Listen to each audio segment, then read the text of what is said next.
இந்த காலையில் நாம் தியானத்துக்காக எடுத்துள்ள வேத பகுதி உபாகமத்தின் புஸ்தகம் 33ஆம் அதிகாரம் 20-21வது வசனத்தை நாம் வாசிக்க போவோம். உபாகமத்தின் புஸ்தகம் 33ஆம் அதிகாரம் உபாகமம் 33 20-21 அவசரங்களை நான் வாசிப்போம்.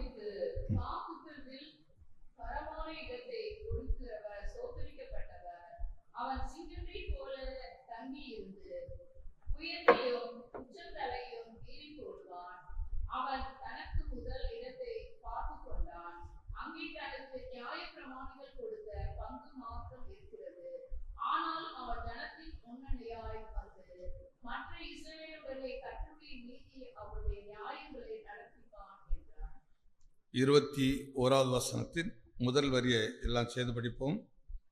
அவன் தனக்கு முதல் இடத்தை பார்த்து கொண்டான். எல்லாம் இடி சொல்லுவோம். அவன் தனக்கு முதல் இடத்தை பார்த்து கொண்டான். அந்த வார்த்தையை வருஷத்தின் பிற்பகுதியில் நம்மை நடத்தும்படியாக இது தேவ மனிதனாகிய மோசே தன்னுடைய கடைசி காலத்தில் யாக்கோபுடைய 12 கோத்திரங்களில் ஒவ்வொரு கோத்திரங்களாக ஆசீர்வதித்து வரும்போது இங்கே காத் என்கிற அந்த கோத்திரத்தை ஆசீர்வதிக்கிறார். இது தேவனால் ஆசீர்வதிக்கப்படுகிற ஆசீர்வாதம். தேவ மனிதன் மூலமாய் காத் என்கிற மனிதனுக்கு இந்த ஆசீர்வாதத்தை கொடுக்கிறார். அல்லது இந்த 20 வசனத்தை மீண்டும் ஒரு முறை வாசிக்கலாம். காத்தை குறித்து காத்துக்கு எல்லாம் சேர்ந்து வாசிக்கலாம். விசாலமான இடத்தை கொடுத்தார், ஸ்தோத்திரிக்கப்பட்டவர். அவன் சிங்கத்தை போல தங்கியிருந்து உயரத்தை உச்சந்தரிலே பீறி போடுவான். அவன் தனக்கு முதல் இடத்தை பார்த்து கொண்டான். அவன் தனக்கு முதல் இடத்தை பார்த்து கொண்டான். அந்த காத்தை குறித்து தேவ மனுஷன கர்த்தர் சொல்கிற தீர்க்க தரிசனம் இது. அந்த தீர்க்க தரிசனத்தை கொஞ்சம் கவனத்தில் எடுத்துக்கொண்ட அன்றைக்கு மாத்திரம் இல்லை, இன்றைக்கு சபைக்கு கர்த்தர் நாம் ஒவ்வொருவரையும் பார்த்து சொல்லுகிற ஒரு வார்த்தை. நீ ஒரு சாதாரண ஒரு மனிதன் அல்ல, நீ எப்படிப்பட்ட சிங்கம். யாரு சிங்கம் பயப்படுமா? அதுடைய சத்தத்தை கேட்கும்போது மற்ற எல்லா மிருகங்களும் என்ன செய்யும்? பயப்படும். சிங்கத்தை போல அவருக்கு ஒரு வார்த்தை எப்படி கொடுக்க பாருங்க. காத்தே, நீ சாதாரண மனிதன் அல்ல, நீ ஒரு மனிதன் தான், யாக்கோபினுடைய பிள்ளை தான். ஆனா உனக்கு நான் ஒரு ஆசீர்வாதத்தை கொடுக்கிறேன். நீ சாதாரண மனிதனா இருக்க மாட்டாய். எப்படி இருப்பாய்? சிங்கத்தை போல. ஒரு மிருகத்தினுடைய தன்மையை எடுத்து காட்டுகிறார். சிங்கம் ஒரு காட்டு இருந்துச்சுன்னா அது ராஜா மாதிரி. அதாவது நீ ஒரு ஆளுமை செய்கிறவனாக இருப்பாய். அதனால தான் சொல்றார், தனக்கான முதல் இடத்தை, அந்த வார்த்தை எப்படி சொல்ற பாருங்க. அவன் தனக்கான முதல் இடத்தை பார்த்து கொண்டான். இந்த விஷயத்தை விளங்கணும். என்னைக்கு நம்ம முதல் இடத்துல இருக்க பழகணும். கர்த்தருடைய ஆலயத்தை தேடுவதில் முதல் இடத்துல இருக்கணும். ஜப ஜீவியத்தில் முதல் இடத்துல இருக்கணும். உபசரிக்கிறதுல முதல் இடத்துல இருக்கணும். தானம் தர்மம் செய்கிறதுல முதல் இடத்துல இருக்கணும். குடும்பத்தை நடத்துற விஷயத்துல முதல் இடத்துல இருக்கணும். அபிஷேகித்து ஆவியில நிறைந்து ஆண்டவரை மகிமைப்படுத்துவதில் முதல் இடத்துல இருக்கணும். ஆத்தும பாரம் அந்த தாகத்துல முதல் இடத்துல இருக்கணும். தேவனுக்கு பிரியமான இந்த விஷயத்துல நாம் முதல் இடத்தை பார்த்து கொள்ள வேண்டும். அந்த முதல் இடத்திலே ஜீவிக்க பழகிக்கொள்ள வேண்டும். அந்த முதல் இடத்திலேயே நாம் கடைசி வரை ஓட பழகிக்கொள்ள வேண்டும். அதை ஜாக்கிரதையா இருந்து கவனித்துக் கொள்ள வேண்டும். சில நேரங்களில் சிலர் கொஞ்ச நாள் முதல் இடத்துல இருப்பாங்க, அதுக்கப்புறம் பார்த்தா அப்படி கொஞ்சமா பின் பேஜில் போய் உட்காந்துருவாங்க. கொஞ்ச நாள் முன்னாடி இருந்த ஆட்கள் அதுக்கப்புறம் கொஞ்சமா அப்படியே என்ன செய்வாங்க, கொஞ்சம் லேட் ஆகும். அப்புறம் அப்படியே பின் ரோல், அப்படியே பின் பேஜி, அப்படியே போய் போய் போய் அப்புறம் கொஞ்சம் பார்த்தா ஆள் காணவே முடியாது. இல்லை, அப்படி இருக்கக்கூடாது. வார்த்தை கொஞ்சம் கவனிங்க பாருங்க. தனக்கான முதலிடத்தை அவன் என்ன செய்து கொண்டானா? பார்த்து கொண்டானாம். ஜெபம் முந்தி காலையில் 4 மணிக்கு எந்திரிச்சு ஜெபிக்கிற ஆள் இப்போ கொஞ்சம் கொஞ்சமாக ஒரு 4:30 ஆச்சுது, ஒரு 5 மணி ஆச்சுது, ஒரு 5:30 ஆச்சுது, ஒரு 6 மணி ஆச்சுது. இப்போ கடைசியில் வேலைக்கு போகும்போது ஒரு வசனத்தை பார்த்துட்டு என் ஆத்துமாவே கர்த்தரை ஸ்தோத்திரி. பின்மாற்றம். நீ கர்த்தருடைய காரியத்தில் முதல் இடத்தை நீ பார்த்துக்கிட்டேன்னா நம்முடைய ஜீவியத்தில் நாம் முதல் இடத்துல இருக்கிறதை அவர் பார்த்து கொள்ளுவார். நான் எந்த இடத்துல இருக்கணுங்கிறதை அவர் தீர்மானிப்பார். அதனால தான் அவரை தேடுகிறவர்களுக்கும் தேடாதவர்களுக்கும், ஊழியம் செய்கிறவர்களுக்கும் செய்யாதவர்களுக்கும் ஒரு பெரிய வித்தியாசத்தை கர்த்தர் நமக்கு வைத்திருக்கிறார்.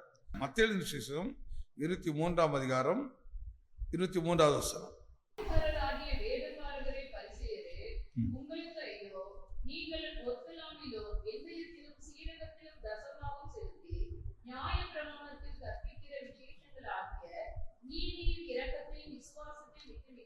பாருங்க, நீதியையும் இரக்கத்தையும் என்ன வச்சிருக்கீங்க?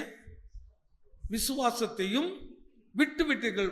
அந்த இடத்த முதல் இடத்துல இருந்த சபை இன்னைக்கு எதை முதல்ல விட்டுச்சு? நீதியையும். நான் முன்னாடி தசமாகவும் இதெல்லாம் கொஞ்சம் பேசுறாரு. இப்போ நான் அதுக்குள்ள போவேண்டாம். இன்னைக்கு சில நிமிடங்கள் தான் நான் பேசுகிறோம். கதைச்சித்தப்பறம் சண்டே அதை விரிவாக நம்ம தியானிக்கலாம். அந்த இடத்த பாருங்க, இந்த 23வது வசனத்தில் மீண்டும் ஒரு முறை படிக்கலாம் எல்லாம் சேர்ந்து.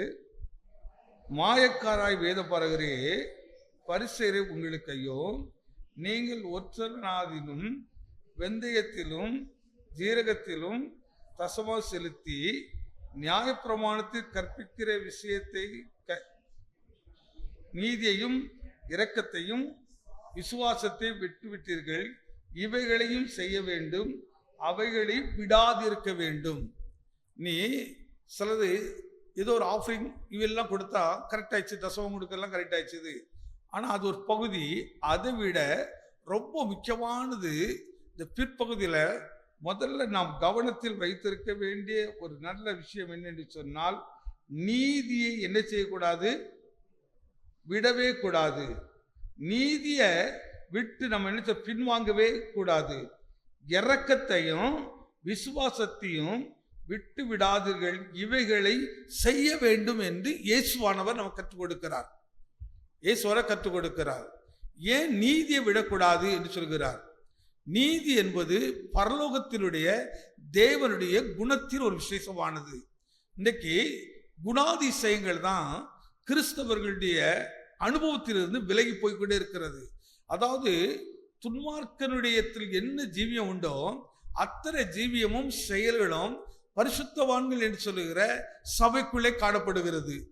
தேவனுடைய பிள்ளைகளுடைய காணப்படுது. நீதி அப்படின்னு என்ன? எதிர்மாறாக்க அநீதி. அப்போ நீதியை விட்டுட்டோம், அநீதியை பிடித்து கொடுத்தோம், அநீதியை பின்பற்ற ஆரம்பித்து விட்டோம். நீ சிங்கமாக இருக்க வேண்டிய ஆளு காத்தே, நீ எப்படி இருக்க வேண்டிய ஆளு? நீ முதல் இடத்துல இருக்கணும், முதன்மையான பார்த்து கொள்ளணும். ஐயா சத்துருன்னு வந்து பார்க்கும்போது இவன் நீதிமான் என்று சொல்லணும். அப்ப நீதி என்று சொன்னால் அந்த நீதிமானுக்குள்ளே தேவன் ஒரு பெரிய பிளஸ்ஸிங்கை வைத்திருக்கிறார். என்ன வைத்திருக்கிறார்? நீதிமானுடைய கூடாரத்துக்குள்ள ரட்சிப்பின் கெம்பீர சத்தம் உண்டாயிருக்கும். அங்கே ஆஸ்தியும் ஐஸ்வர்யமும் தங்கியிருக்கும். ஏன் நீதியை விடக்கூடாதுன்னு சொல்லுகிறோம்? அப்போ நீதி என்பது தேவன் ஆசீர்வதிக்கிற ஒரு வழி. நீதி என்பது இந்த வழியாக தான் தேவன் நம்மை ஆசீர்வதிக்க விரும்புகிறார். அப்போ துன்மார்க்க வழியில் வருகிறது இல்லை. அதனால தான் துன்மார்க்கருடைய வழியில் நடவாமலும் அப்படி சொல்கிறார். பாவிகளுடைய உட்கார இடத்தில் உட்காராமல் அப்படிங்கிறார். அப்போ நம்ம எந்த இடத்துலையும் நீதியை விட்டோமானால் நீதி இல்லாமலும் இந்த உலகத்தில் நம்ம ஆசீர்வாதத்தை பெற முடியும். ஆனா நீதி இருக்கிற இடத்துல என்ன இருக்குன்னா அந்த வீட்டுக்குள்ள கம்பீரம் இருக்குமாம். அவ்வாறு சிங்கம் எப்படி கம்பீரமா இருக்கிறதோ, அது ஒரு ராஜ்யாவை போல ஆளுகிறதோ, நீதிமான்கள் இந்த பூமியில கம்பீரமாக இருப்பார்கள். அவர்கள் யாருக்கு முன்பாக தலை வணங்கி போக மாட்டார்கள், யாருக்கும் பயந்து போக மாட்டார்கள். நீதிமான்கள் அவருக்கு பயம் இருக்க வர வேண்டிய அவசியமே இல்லை. இப்ப பாருங்கள், ஒரு குற்றம் செய்யும் போது நீ தைரியமாதி காட்ட முடியுமே தவிர ஆனா உண்மையில தைரியம் இருக்காது. எப்படி இருக்கும்? ஒரு பயம் நம்மளை பிடிச்சிக்கிட்டே இருக்கும்.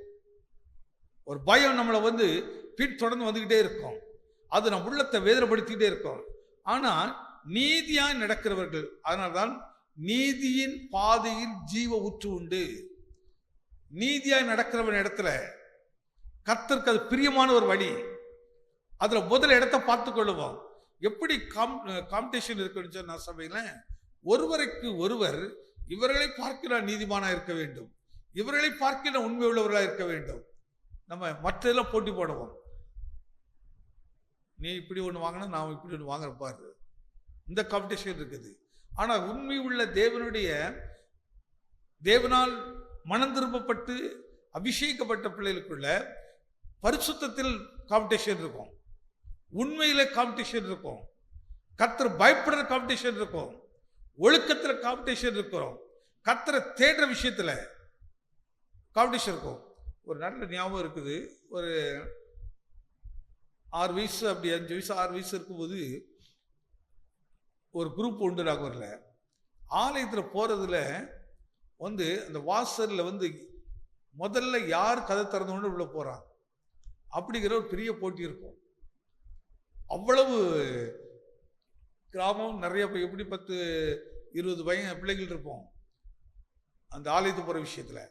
அதில் யார் முதல்ல போகிறது, அதுக்கு அந்த கோயில் குட்டியார் அந்த கதவை திறக்க தட்டு வாசலில் வரிசை காத்து நிற்போம்.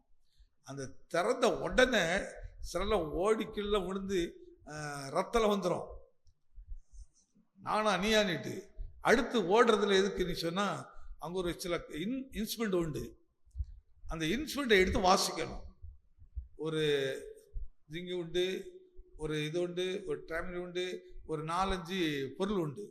அதை எடுக்கிறதுக்கு முதல்ல போகிறவன் தான் அவனுக்கு பிரியமானதை எடுக்க முடியும். நீ லேட் ஆகிட்டேன்னா உனக்கு பிரியமானதை இன்னொருத்த எடுத்துகிட்டு போயிடுவான். இன்னைக்கு நிறைய நேரங்களில் நான் விரும்புகிறது நமக்கு கிடைக்கல, ஆனால் இன்னொருத்தர் கிடைக்குது. காரணம், நீ முதல் இடத்த தக்க வச்சு கொள்ளலை. அந்த முதல் இடத்துல நீ தவறிட்டா. நீ முதல் இடத்துல சோம்பேறித்தனமா நம்ம இருந்தபடினால நான் அந்த முதன்மையானதை இழந்து விட்டோம். உனக்கு பிரியமானதை இழந்திருக்கிறோம். பிரியமானதை எடுக்கிறதுக்கு நம்ம தகுதியற்றோட மாறிட்டோம். இன்னொருத்தன் தகுதி உள்ளவனாய் மாறிட்டான். அப்போ அதனால தான் பந்தய பொருள் வச்சிருக்கிறாங்க. பவுல் எழுதுகிறார், நான் பந்தய பொருளை பெற்றுக்கொள்ளும்படி ஓடுறேன்.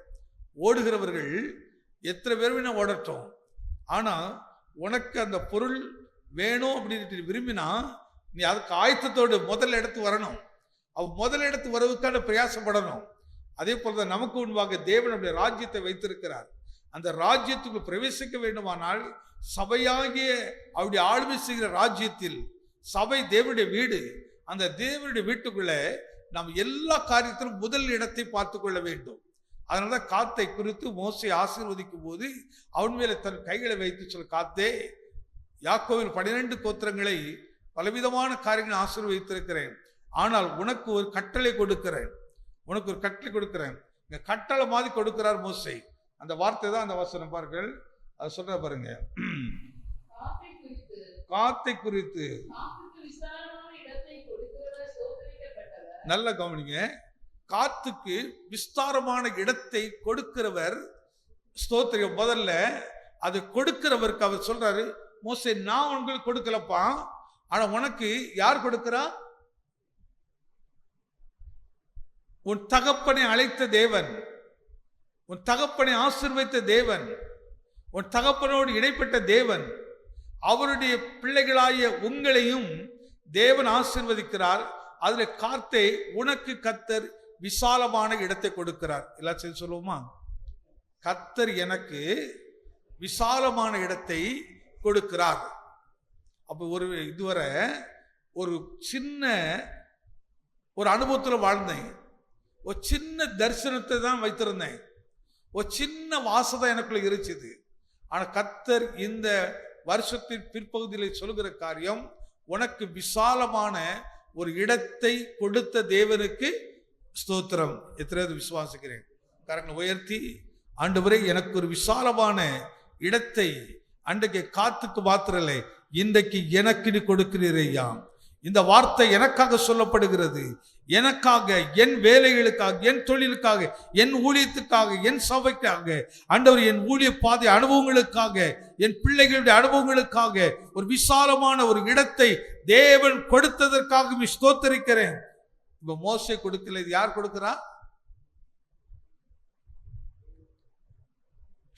யார் கொடுக்கிறா? தேவன் கொடுக்கிறதை மோசேவிற்கு கட்டளையாக சொல்கிறார். உனக்கு விசாலமான இடத்தை கொடுத்த தேவனுக்கு ஸ்தோத்திரம். இரண்டாவது என்ன சொல்கிறாரு? அடுத்து அவன் சிங்கத்தை போல தங்கி இருந்து என்ன செய்வாராம்? ஒரு சிங்கம் வாழணும்னா ஒரு கூண்டு வேணுமா, பெரிய காடு வேணுமா?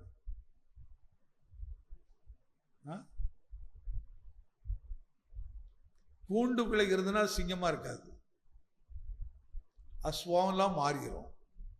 அதெல்லாம் சத்துரு நம்முடைய மனதை சிறைப்பிடிக்கிறான், எண்ணத்தை சிறைப்பிடித்து வைத்திருக்கிறான். நீ கட்டப்பட்டிருக்கிறாய், நீ பிறவியில கிறிஸ்தவன், பிறவியில தேவ சாயல். ஆனா நீ எப்படி இருக்கிறாய்? கூண்டில் வளர்க்கப்படுகிற ஒரு சிங்கத்தை போல மாறிட்டா. அதனால உனக்குள்ள சிங்கத்துக்குரிய பலன் இல்லை, சிங்கத்துக்குரிய ஆளுமை இல்லை. உன் சத்துருவை ஜெயிக்க முடியல, சத்துருடைய கிரியில அழிக்க முடியல. ஆனா சொல்ற பாருங்க, மீண்டும் இல்லை சேர்ந்து வாசிங்க அந்த இடத்தை. சிங்கத்தை போல அழகா இருப்ப அந்த வார்த்தை பாருங்க.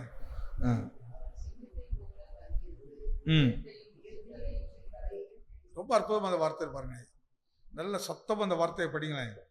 இதை நான் முடிச்சிடுறேன். ரொம்ப நல்லா அந்த வார்த்தை. அவன் சிங்கத்தை போல தங்கியிருந்து புயத்தை உச்சந்தலையில பீறி போடுவான். எதுடைய புஜயத்தை? அவனுக்கு கொடுக்கப்பட்ட விசாலமான இடத்தை ஆக்கிரமிக்கும்படியாக எந்த வல்லமைகள் வந்தாலும், எந்த சத்துரு எளிமை வந்தாலும் அதனுடைய புயத்தை, அதனுடைய உச்சத்தலையை அவன் என்ன பண்ணுவானா? இன்னைக்கு அது சத்துரு நம்மளும் பிரி போடுது. காரணம் என்ன? உனக்கான முதல் இடத்தை நீ தக்க வைக்கல, நமக்கான முதல் இடத்தை நாம் பாதுகாத்து கொள்ளல, அப்படியே தேஞ்சிக்கிட்டே போடுறோம். இந்த மாதத்தில் ஒரு புது அனுபவத்தில் கடந்து வருவோம், ஒரு புதிய தீர்மானத்தை எடுப்போம். ஆண்டவரை, இனி எனக்கு அந்த நிர்விசாரங்கள், பெரும் பகுதியா நிர்விசாரம் தான். தனக்கான அந்த அழைப்பை நாம் அசட்டை பண்ணுவது. கொஞ்சம் நாம் விலை போனோம்னா அப்படி கொஞ்சம் கொஞ்சமாக நம்ம விலை போயிட்டே இருப்போம். நம்முடைய கொஞ்சம் ஆராய்ந்து பாருங்களேன். ஒரு செகண்ட் கம்யூனியனுக்குள்ள கடந்து போறதுக்கு முன்னாடி நம்ம ஆராய்ந்து போறோம். நீங்க ரட்சிக்கப்படும் போது என்ன தீர்மானம் எடுத்தீங்க? என்ன தீர்மானம் எடுத்தீங்க? ஆண்டவரே, நான் உமக்காக எப்படியெல்லாம் வாழ்வேன்னு சொன்னீங்க, எவ்வளவு நேரம் காத்திருப்பேன்னு சொன்னீங்க.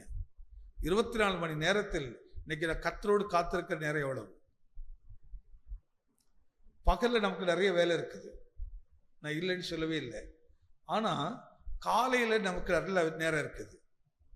இப்போ பெரும்போது பாருங்க, இப்போ காலையில் வந்திருக்கிறோம். இதே இது நேற்று இவ்வளவு நேரம் நம்ம என்ன செய்துட்டு இருந்தோம்? என்ன செய்துட்டு இருந்தோம்? நல்லா தூங்கிட்டு இருந்தோம். ஏன் நேற்று நம்ம எழும்பலை?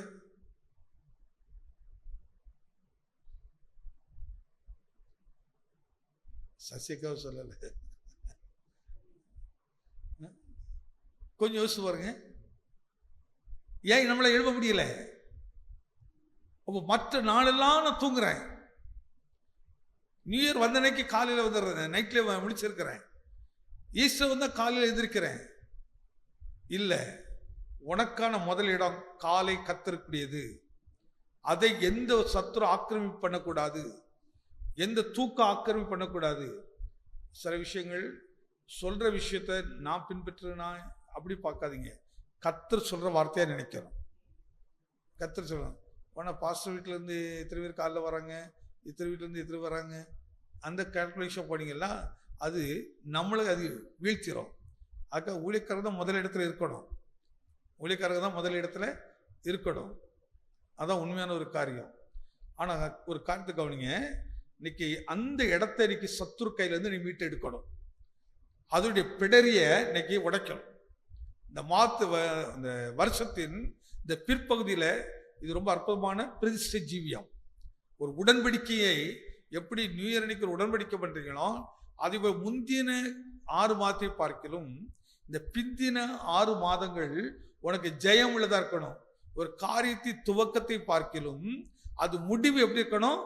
சம்பூர்ணமா இருக்கணும். இந்த வருஷத்தை துவக்கும் போது என்ன தீர்மானத்தை எடுத்து எவ்வளவு மகிழ்ச்சியாய் ஆண்டவரே இந்த வருஷத்தை எனக்கு எப்படி செய்வீங்க நீ எதிர்பார்த்தீங்களோ, அந்த எதிர்பார்ப்பை முடிக்கிற அல்லது பெற்றுக்கொள்ளத்தக்கதாக இன்னைக்கு மீண்டும் ஒரு தீர்மானத்தை எடுக்கணும். ஆண்டவர் எந்த இடத்துலலாம் எனக்கு நீ விசாலமா கொடுத்ததை அதை நான் இன்னைக்கு இழந்திருக்கிறேன், அதை இன்றைக்கு எப்படி சத்ரு ஆட்கொண்டதோ, இன்னைக்கு நான் சிங்கத்தை போல நான் எழுந்து பலத்தை பயன்படுத்தி அதனுடைய ஆக்கிரமிப்பிலிருந்து மீட்டெடுப்பேன்.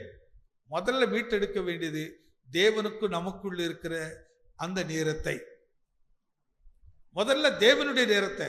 நான் எனக்கு உலகத்தின் விஷயத்துல ரொம்ப ஓடுங்கள்லாம் சொல்ல மாட்டேன்.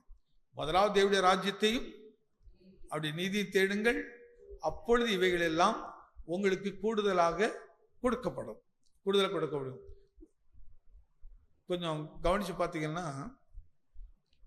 நம்ம ஆட்கள் ரிச்சா இப்பெல்லாம் ரிச்சா குறைஞ்சிச்சு. முன்னாடி பாரிஸ் கார்னரில் பார்த்தீங்கன்னா அவ்வளோ ரிச்சா இருக்கு. இப்போ இருக்குது, ஆனால் கம்மியாக இருக்குது. அப்போ ரிச்சா ஒரு மனுஷன் ஒரு சைக்கிள் ரிச்சாவிலிருந்து விதிக்கிறான். அதுக்கு முன்னாடி ஒரு மனுஷன் வண்டி இழுப்பான், ஆனால் பின்னாடி 2 பேர் 3 பேர் உட்காந்துருப்பாங்க. கொஞ்சம் யோசிச்சு பாருங்க, ஏன் அந்த மனிதனுக்கு நமக்கு அவ்வளோ ஏற்று தாழ்வு? எதற்கு? எல்லாரும் மனிதர்கள் தானே, ஏன் நமக்கு இது வரல? அதனால தான் கொஞ்சம் யோசிக்கணும், சிந்திக்கணும். ஏன் நான் அடிமையா இருக்கிறேன்? ஏன் நான் விருத்தி இல்லாம இருக்கிறேன்? இந்த மாதத்துல என்ன விருத்தி அடை சொன்னா, நான் முதல்ல தெரிந்து கொள்ள வேண்டிய முதன்மையான ஒரு இடம், அவன் முதல் இடம் கத்தருக்கு. நீங்க நல்லா கவனித்து பாருங்க. ஒரு விக்கிரகாராதனை செய்கிறவர்கள் அவனுக்கு நீங்க அந்தந்த குறிப்பிட்ட காலத்துல மட்டும் பார்க்காதீங்க, காலையில் எழுந்து பாருங்க. அந்த குடும்பத்தில் இருக்கிற முதல் மாணவர்கள் காலையிலே எழுந்து அவன் அந்த விக்கிரகத்துக்கு செய்ய வேண்டிய மரியாதை செய்கிறான். அதுல முதல் இடத்துல இருக்கிறான். ஆனா ஜீவனுள்ள தேவனை ஆராதிக்கிறவர்களுக்கு அந்த முதல் இடம் இல்லை. அநேக வீட்டில் காலையில் 7 மணிக்கு தான் லைட்டே எரியுது. அது எதுக்காக எரியுது? பேரப்பேத்திகளை ஸ்கூலுக்கு உடன்மை அப்படிங்கிறக்காக, அல்ல பிள்ளைகளை விடன்மைங்கிறக்காக எரியுதே தவிர, ஆனால் மற்றபடி இல்லை. ஒவ்வொரு தேவனுடைய பிள்ளைகளுடைய வீட்டும் முதல் எதை பார்த்து கொள்ள வேண்டும்? தேவனுக்கு கொடுக்கிற முதல் இடத்தை கவனித்துக் கொள்ளணும். ஏன்னா அங்கதான் நீதி இருக்கிறது. அப்போ நீதி வந்தாதான் வீட்டுக்குள்ள கெம்பீரம் வரும். சண்டே தியானிக்கலாம். இந்த காலையில ஒரே ஒரு வார்த்தை இதை சொல்லி நான் முடிக்கிறேன். ஆண்டவரே, என்ன முதல் இடத்துல இருப்பதற்கு, ஆனால் இந்த வார்த்தை சொல்றதுக்கு முன்னாடி இந்த 3 முக்கியமான விஷயம் சொல்றாரு. அதை வாசிங்க மீண்டும் ஒரு முறை. இந்த 20, 21 எல்லாம் சேர்ந்து வாசிக்கலாம். காத்தை குறித்து அவன் சிங்கத்தை போல தங்கியிருந்து புயத்தையும் உச்சந்தலையும் பீறி போடுவான். அவன் தனக்கான முதல் இடத்தை பார்த்து கொண்டான். ஒரு சிங்கம் என்ன செய்து, தான் எல்கைக்குள்ள எது வந்து விடாதபடிக்கு, அப்படி வந்தா அது எப்படி யுத்தம் பண்ணுகிறது? வராதுன்னு சொல்லல, வரும். ஆனா அது பார்த்துக்கொள்ளும். எப்படி பார்த்துக்கொள்ளும்? உள்ள வந்தா உனக்கு என்ன நடக்கும், எப்படி நடக்கும், அதுல கவனத்தை செலுத்திச்சது. இந்த மாதம் ஒரு கவனமாக இருப்போமானால், இந்த மாதத்தில் சொல்லப்படுகிற ஒவ்வொரு வசனத்தினுடைய ஆசீர்வாதங்களையும் ஒவ்வொரு நேரத்திலும் ஒவ்வொரு விஷயமா நம்ம எடுத்து நம்ம தியானிக்கலாம். நிச்சயமாக கர்த்தர் ஆசீர்வதிப்பார். அதனால இந்த மாதம் நம்ம நடத்த போற விஷயம் முதல் இடம். எதை விசுவாசிக்கிறீங்க? முதல் இடம். நீ கடைசியில் இருக்கிறதுக்கு கர்த்தர் அழைக்கல. நீ பந்தயத்தை பெறணும், கிரீடத்தை பெறணும். இதான் ஆண்டோட சித்தம். நீ ஏதோ கடைசியா இந்த 10, 11 சப்பானியா இருக்கிற கத்தரை அழைக்கல, உன்னை அதுக்கு கத்தரை அழைக்கல. உன்னை என் பிள்ளை ஓடணும், அது பலன் கொள்ளணும், தனக்கு கொடுத்ததை காத்து கொள்ளணும். அப்ப கத்தர் கொடுத்திருக்க நல்ல ஒரு விஷயத்துலங்க, ஒரு சின்ன வேலை கத்தரோட கொடுத்துறத கூட அதுல நீங்க முதல் இடத்துல செய்து பாருங்க, அந்த வேலை தான் உன்னை பெரிய இடத்துக்கு கொண்டு போகும். அதனால உண்மை உள்ளவன் பரிபூர்ண ஆசீர்வாதத்தை பெறுவான், கொஞ்சத்தில் உண்மை உள்ளவன் அநேகத்தின் மேல. நம் சபையில ஒரு சின்ன ஊழியமா இருந்தாலும் அதை முதல்ல இடத்துல நின்று செய்யணும், சரியா கவனித்துக் கொள்ளணும், கவனித்துக் கொள்ளணும்.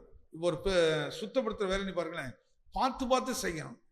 ஒரு நாள் வந்து செய்து போறல, டெய்லி பார்த்து இது என்னுடைய வேலை, இது என்னுடைய ஊழியம், ஒரு ஜெபிக்கிற ஊழியம், இது என்னுடைய ஊழியம். அந்த இடத்த வேற ஒரு ஆக்கிரமித்திரவே கூடாது. இப்போ நான் செய்ய வேண்டிய வேலையை நான் செய்கிறேன்னா, நான் இல்லைன்னா இந்த இடத்துக்கு இன்னொருத்தர் வந்துடுவார், இன்னொருத்தர் வந்துடுவாரு, அவர் கொண்டு வந்துடுவாரு. இப்ப நஷ்டம் யாருக்கு? என் இடத்துல பாதுகாத்துக் கொள்ளல.